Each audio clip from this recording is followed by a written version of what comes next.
Para falar sobre a crise hídrica, a gente tem o prazer de receber o ambientalista Carlos Bucuí, presidente do Instituto Brasileiro de Proteção Ambiental, do qual faz parte a ONG Billings Que Te Quero Viva. Ele diz que o uso da água da Billings para atenuar os efeitos da crise hídrica requer planejamento. Carlos, é um prazer tê-lo conosco. Prazer é meu. Carlos, o governo do estado está propenso a fazer uma ligação da Billings com o Alto Tietê. Eu queria saber qual é a sua opinião, já que o uso da Billings divide opiniões. Bom, a Billings ela sempre dividiu opiniões e dividiu também a sua estratégia com relação ao seu uso. Sempre foi priorizada para a geração de energia. Então o governo deixou de investir na despoluição da Billings ao longo do tempo e hoje o uso das águas da Billings vai exigir muitos cuidados, principalmente por conta da presença de metais pesados, além do esgoto. Metais pesados são carcinogênicos, portanto exigem um tipo de tratamento que é mais cuidadoso, com monitoramento online, etc. Quais são as premissas? Se a gente pegar os elementos para a gente fazer uma contextualização a respeito dessa crise hídrica, do ponto de vista da relação da Billings com essa possibilidade de atenuar o efeito da escassez de água em São Paulo, quais seriam esses elementos? Os elementos seriam, primeiro, a proteção dos ecossistemas de produção de água, seja Billings, Cantareira, reservatórios do norte. O segundo ponto seria ações para proteger os reservatórios como caixas d'água. O reservatório é uma caixa d'água, você tem que ter essa caixa d'água limpa. O terceiro ponto seria a despoluição. Você tem que ter os reservatórios despoluídos, não é? Para atender. A Billings hoje atenderia perfeitamente essa emergência se ela estivesse despoluída. O quarto ponto seria o sistema de gestão, não ter perdas na rede. Você ter um sistema de gestão que implicaria num manejo da água de forma correta. O quinto elemento seria a participação da sociedade no processo, que seria muito importante que se você mudasse o comportamento da sociedade, mudasse também o sistema de uso da água para um modelo de sustentabilidade. Isso implica numa mudança de comportamento que exige um processo, eu diria, de médio e longo prazo de conscientização. Essa crise hídrica não vai ser resolvida no curto prazo, né? Isso parece cada vez mais evidente, mas você citou, Carlos, a questão de perdas. As perdas na Sabesp são próximas de 30%. O governo do estado fala de 18% a 23%, os ambientalistas falam mais de 25% e os grupos mais radicais falam em cerca de 35%.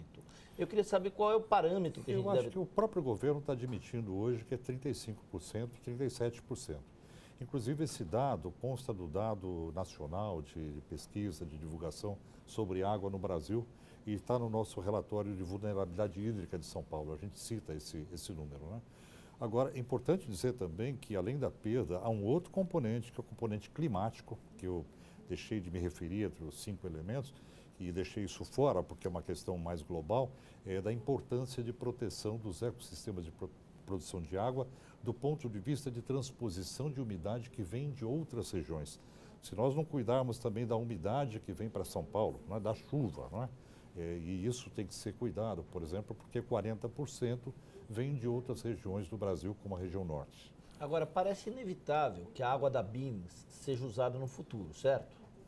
Eu acho que isso era inevitável há mais ou menos uns 30 anos, né? A perspectiva é que a Billings fosse priorizada para abastecimento como caixa d'água prioritária de São Paulo. É a maior caixa d'água, é a caixa d'água que tem maior capacidade de autorregeneração, porque está no topo da Serra do Mar, evapora a água do oceano, condensa na serra, chove na Billings. Isso todo santo dia, não é? Se não chove, você tem neblina, quer dizer, o ecossistema é úmido, é propício para isso. Utilizar a Billings para geração de energia é jogar água doce no oceano, não é? E desperdiçar, trazer água, eventualmente, de outras regiões.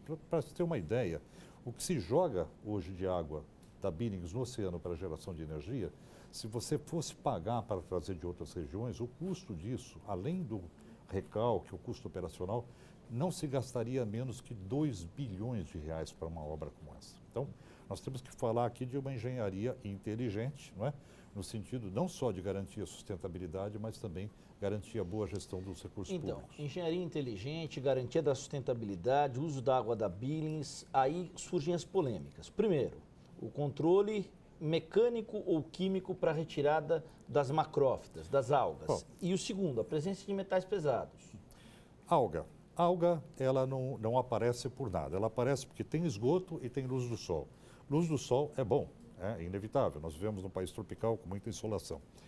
O esgoto, ele gera o bloom de algas, né? O bloom de macrófitas. Então, o primeiro projeto tem que ser sanear o reservatório. Tira as fontes de nutrientes que provocam as algas. Esse é o primeiro ponto. Tratar os reservatórios com substâncias químicas para matar as algas vai deixar uma série de sequelas e vai exigir mais tratamento. Então, o controle químico não é desejável e o controle desejável seria a retirada mecânica das algas, não é? Então, é possível se estabelecer um sistema de gestão que resolvesse a questão das algas. Por outro lado, você tem metais pesados. Você considera que o controle químico não é adequado? Eu sou contrário à aplicação de agrotóxicos em reservatórios para abastecimento. Tá, Quando a gente fala de controle químico, nós estamos falando de agrotóxicos. Isso. A questão é preciso ter cuidado com os metais pesados que muitas vezes não são lançados hoje, mas já estão no corpo da Billings. Então, para isso, tem tecnologia apropriada e tem que ter sistemas de monitoramento. Então, o que muda é o cuidado no tratamento, são sistemas alternativos que garantam que a água que saia da Billings saia com qualidade, que não ofereça riscos à saúde. Nós estamos conversando com o Carlos Bocuí, presidente do Instituto Brasileiro de Proteção Ambiental. A gente está discutindo muito o uso da Billings como uma opção, como uma alternativa para atenuar os efeitos da crise hídrica que a cidade de São Paulo atravessa. Carlos, vocês vão soltar um documento agora no mês de fevereiro sobre a vulnerabilidade hídrica. O que traz esse documento? Qual é o norte? Para onde caminhamos? Bom, o documento, ele levanta dados sobre a vulnerabilidade hídrica de São Paulo, que vem desde o contexto global até as questões regionais e as questões sociais envolvidas. São 12 quesitos que nós entendemos que a vulnerabilidade, o índice de vulnerabilidade, ele não é médio e não é baixo, ele é alto nos 12 quesitos, né? Ele é alto, por exemplo, na questão climática global, quando você tem uma intensificação das alterações climáticas. Vivemos hoje um período que é considerado, do ponto de vista de climatologia, errático, né? E essa crise se insere nesse processo, além das previsões históricas que pode se dar. E, além disso, você tem a vulnerabilidade por falta de políticas públicas, principalmente por falta de políticas voltadas à sustentabilidade. São Paulo, região metropolitana de São Paulo, é uma das cidades com maior precariedade hídrica do mundo, quando você considera a população e também o potencial hídrico instalado. E tem que se pensar que toda a água do Planalto, e tem bastante, está poluída, sofreu o que nós chamamos de morte social. Tietê, Tamanduateí, Pinheiros, etc, etc. Então, esse contexto de destruição dos recursos hídricos e agora a buscar água em regiões cada vez mais distantes, é um sistema que não faz sentido, né, do ponto de vista de investimento. Então, deve-se atacar de forma muito dura a despoluição dos rios da metrópole e a recuperação dos mananciais, além de implementar sistemas de gestão com participação social que se garanta ao longo de governos, não é, uma política de sustentabilidade de médio e longo prazo, porque essas questões não serão solucionadas com medidas emergenciais. Legal. Carlos, a semana passada, o prefeito de São Paulo, Fernando Haddad, reuniu prefeitos de cidades da região metropolitana para, inclusive com o secretário de Recursos Hídricos do governo do estado de São Paulo, Benedito Braga, discutir a dimensão dessa crise hídrica, discutir a questão de multa. O que você espera do executivo paulista, em que pese o fato de que a atribuição da água não é uma atribuição da cidade, ela está mais vinculada ao estado como um todo, e o que você espera da Câmara Municipal na condução desse debate, na tematização desse debate social? Bom, a Câmara Municipal é um instrumento legislativo, né? Como instrumento legislativo, ela pode promover boas normas para você trabalhar reuso de água em São Paulo, captação de água de chuva, etc. Então, o que se espera do legislativo é esse processo normativo eficiente. Porém, eu acho que a Câmara Municipal tem também outro elemento muito importante, que é o de transparência, não é? É dar transparência ao processo, comunicar, funcionar como caixa de ressonância. Porém, eu tenho uma dúvida.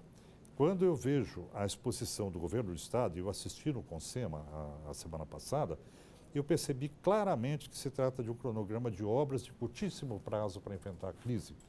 E, na nossa opinião, a crise ela é permanente, ela chegou para se instalar e ela vai continuar e se agrava em 10, em 15, 20 anos. Porque é uma equação que não fecha.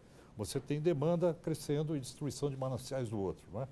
Então, esse processo, como você trabalhar uma política de gestão de recursos hídricos com uma matriz de sustentabilidade, ela pode ser estimulada pela Câmara, mas vai depender do Legislativo Estadual e do Legislativo Nacional. Legal. Muito obrigado ao presidente do Instituto Brasileiro de Proteção Ambiental, o ambientalista Carlos Bocuí. Obrigado pela sua atenção conosco. Nos próximos dias, você volta aqui para conversar com o Daniel Caniato no Espaço Livre. Eu agradeço. Muito obrigado.